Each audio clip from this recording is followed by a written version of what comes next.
Good morning, everybody.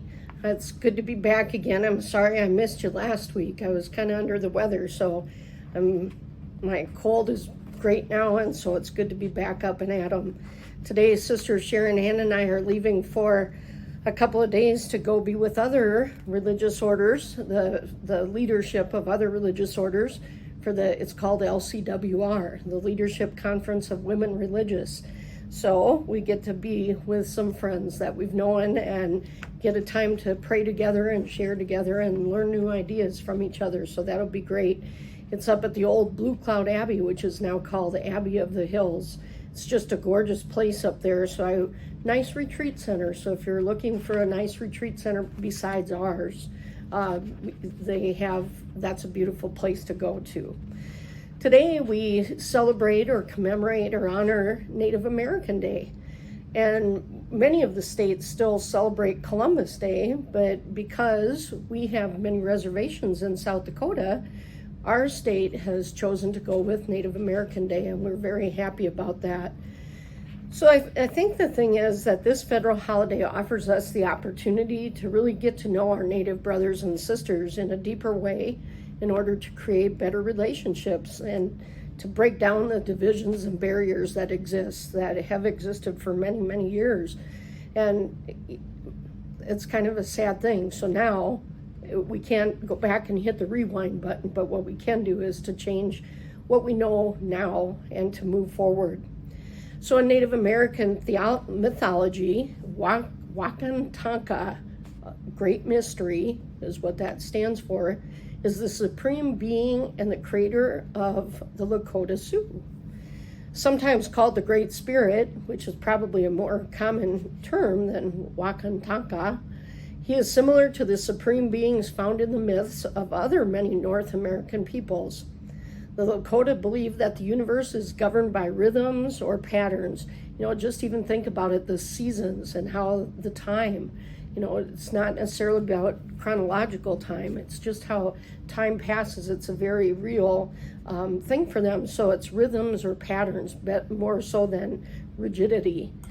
So they do, though, believe that one figure known as the Great Spirit is the center of all of those rhythms and keeps that going in pace.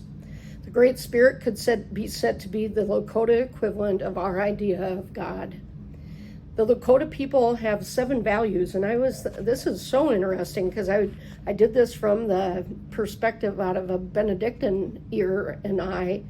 Pretty common: praying, respect, caring and compassion, honesty and truth, generosity and caring, humility and wisdom. 2 or 3 of those are right chapters out of the Rule of St. Benedict. So maybe they read the Rule of St. Benedict and really like that. So those sound like values that all of us could embrace in order to be a well-rounded person. So I would encourage you today or this week to just take some time to learn more about our Native sisters and brothers and what a deep and rich history and the culture and the customs that they have to offer us.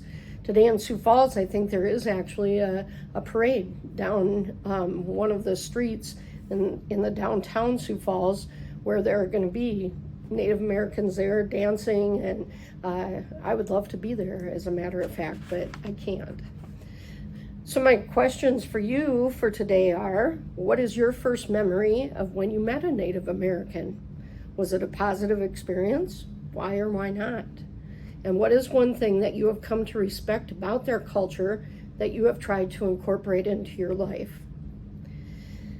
Actually, my first experience wasn't a very good one because where I grew up about 30 miles from a reservation, and sometimes we would play each other in basketball, and there were things that happened on the property that weren't so great.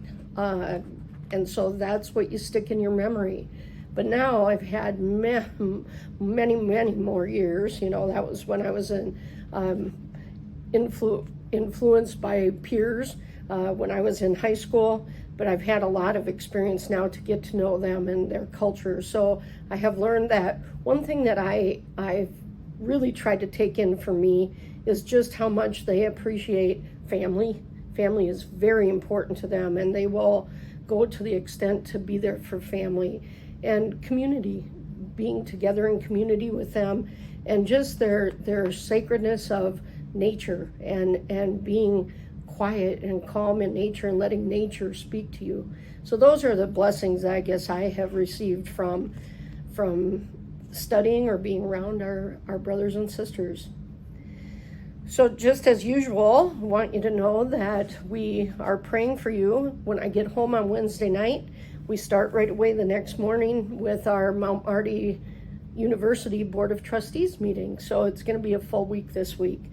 But as we go through the week, if you have anything you want to have prayed for, I'll try to, jot you a note back and tell you we're praying for you, and we're with you. So whatever you need.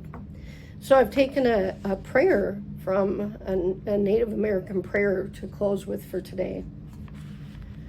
I give thanks to the Creator, the four directions, the ancestors, the allies, and the one true source, for the life within this form and for all life everywhere. I give thanks for the lessons learned, the gifts, and all that has been received in the past, at this time in my life, and for those yet to come into my life into the future. I ask for healing to be offered to those who are ready and open to it. Help me, heal me, guide me, show me, lead me. Make me the best possible channel for your energies, and open me to being connected to the Spirit to help those around me. Aho ahe, which means thank you. So God bless, and may the Great Spirit be with you this week.